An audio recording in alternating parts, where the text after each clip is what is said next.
Bienvenue sur les webinaires de Nous Femmes. Nous allons parler aujourd'hui de la définition du sexe et du genre et de la distinction entre sexe et genre.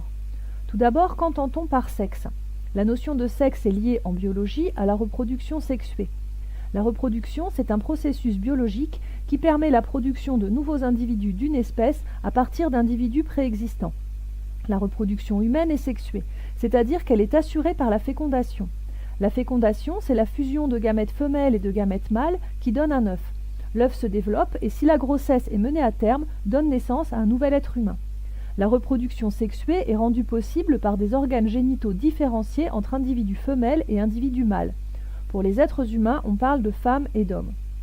Non seulement les organes génitaux, mais aussi la morphologie des femmes et des hommes est différente. Par exemple, les hommes sont globalement plus grands que les femmes et à poids égal, la masse musculaire des hommes est plus importante que celle des femmes. Le sexe est donc une catégorie biologique. On peut se demander pourquoi une catégorie biologique a une telle importance au point que l'ONU, une organisation à visée politique et non biologique, définisse le sexe comme étant les caractéristiques physiques et biologiques qui différencient les femmes et les hommes. C'est parce que le sexe, cette différence morphologique et biologique, sert de justification au système de genre. Souvent, la première fois qu'on entend parler du genre, c'est en cours de grammaire. Dans la langue française, comme dans beaucoup de langues, il existe un genre féminin et un genre masculin. Il peut paraître étonnant de préciser dans chaque phrase une indication biologique, en particulier le sexe. Chaque être humain est unique et présente de nombreuses différences avec les autres. Ce qui est bien pratique, sinon nous ne pourrions pas distinguer qui que ce soit. Différences de forme, de couleur, de taille et une multitude de différences qui amènent chaque être humain à être unique. La plupart des différences physiques n'ont pas d'incidence sur la place dans la société. D'autres, comme le sexe, ont un impact, jusqu'à ce qu'on divise l'humanité en deux, les femmes et les hommes. Ici, les formes de gauche ont une ligne épaisse qui les entoure. Mais on voit qu'il existe autant de diversité entre les formes de gauche qu'entre les formes de droite, comme il existe de la diversité entre les femmes. Pourtant, on attribue aux femmes des qualités différentes des qualités des hommes. C'est ce qu'on appelle les stéréotypes de genre. Dès la naissance, on attribue des couleurs et des prénoms différents aux filles et aux garçons. On habille les petites filles en rose et les petits garçons en bleu, et les enfants sont encouragés à jouer à des jeux différents. Ensuite, on attribue des qualités différentes en fonction qu'il s'agit d'un homme ou d'une femme.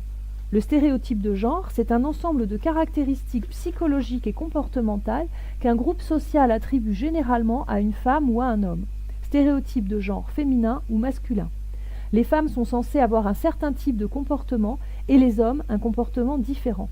Les femmes sont censées penser différemment des hommes. Les femmes et les hommes qui ne correspondent pas à ces normes sociales peuvent souffrir d'ostracisme et de tentatives pour les rééduquer. Ainsi, les hommes comme les femmes peuvent souffrir des stéréotypes. Mais les stéréotypes de genre ne sont que la partie émergée de l'iceberg du genre. Le genre, c'est plus que des stéréotypes. Les hommes et les femmes ne subissent pas à égalité le genre, qui entraîne des inégalités et des violences contre les femmes. Les femmes, bien qu'elles représentent plus de la moitié de la population, n'ont pas la place qui devrait leur revenir dans la société et sont globalement plus pauvres que les hommes. Pourtant, elles travaillent gratuitement, subissent souvent des violences physiques et sexuelles de la part des hommes et des violences de la part de leurs conjoints ou ex-conjoints. Les féminicides sont nombreux. Les femmes peinent à obtenir des droits à égalité avec les hommes. Les femmes n'ont eu le droit de vote en France qu'en 1944 et jusqu'en 1965, elles n'avaient pas le droit de travailler ni d'ouvrir un compte sans l'autorisation de leur mari. Ces droits étaient subordonnés au sexe de la personne. Le genre n'est pas simplement une norme sociale, c'est surtout un rapport inégalitaire et source de violence envers les femmes. Le genre permet aux hommes de s'approprier les femmes, leur travail, leur temps et leur espace. Et les femmes travaillent souvent gratuitement au profit des hommes. C'est pourquoi on parle de classe sociale de sexe. Quel est donc le lien entre sexe et genre? Le sexe, on l'a vu, est biologique, tandis que le genre est un construit social. Il ne peut y avoir égalité des genres, puisque le système de genre, c'est un système de domination, d'appropriation et d'exploitation. Les femmes subissent des violences justifiées par le patriarcat, par le fait que leur sexe les rendrait inférieures et essentiellement différentes des hommes. C'est pourquoi politiquement, la notion de sexe est utilisée pour lutter contre les violences faites aux femmes en fonction de leur sexe. L'égalité entre les sexes passe par l'abolition d'un système genré défavorable aux femmes. L'ONU parle d'égalité entre les sexes. La CEDEF, Convention sur l'élimination de toutes les formes de discrimination à l'égard des femmes, définit la discrimination à l'égard des femmes comme toute distinction, exclusion ou restriction fondée sur le sexe.